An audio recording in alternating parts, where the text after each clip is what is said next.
विलंबित रात्रि में भारसाम्य हराई रास्ता कड़र एक खाल को ओलटिला विदेशी किंगफिशर मद बोझे 10 चकिया ट्रक अल्पके बर्थिले ड्राइवर और हेल्पर। एभली घटना देखा मिली कटक जिला बांकी थाना अंतर्गत हरिहर भेट छक निकट में। दुर्घटनाग्रस्त गाड़ी नंबरटी होछि OR02 BF 4677। एवं अन्य एक गाड़ी द्वारा मद पेटीगुड़ी को दुर्घटनाग्रस्त गाड़ी को अनलोडिंग करा जाउछि। जहां सूचना रही मद बोझे गाड़ीटी खोर्धा अंचल बांकी मुख्य सहर को आसुवा बेले कौनसी कारण हेउ किंबा ड्राइवर असावधानता जोगु एभली अघटन घटी बोली साधारण चर्चा जोर धरिछि।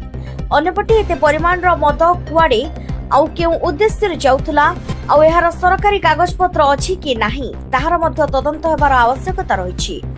सेपटे अद्यावधि घटनास्थल रे ना पुलिस पहुंची ना अबकारी विभाग, जहाको नै संदेह उपजिछि बोली साधारण रे मत प्रकाश पाउछि। आपण ना कोन घर काटपुर। अच्छा कोन गाड़ी आज उल्टी पड़ चेठी ए बैटरी गाड़ी जाउथला कादो को भिडी नेला बिलो करु लोड करछि। गाड़ी रे कोन जाउतला मद जाउथला बियर। अच्छा कार कोन क्षति होईछि नाइ कि छेली गाय। अच्छा ड्राइवर हेल्पर भलो अछंती? हां सब भलो। गाड़ी रे खाली मद ना आ कोन नाइ आ किछ ए मद बियर थला। अच्छा केते रात रे उल्टिला? ए गोटे दीटा राती हबो गोटे राती हबो। अच्छा आपण माने केतले देखिले? आमे सकाळ सकाळ देखिले। कटक जिल्लार मृत्युंजय प्रधान का रिपोर्ट केटीवी न्यूज।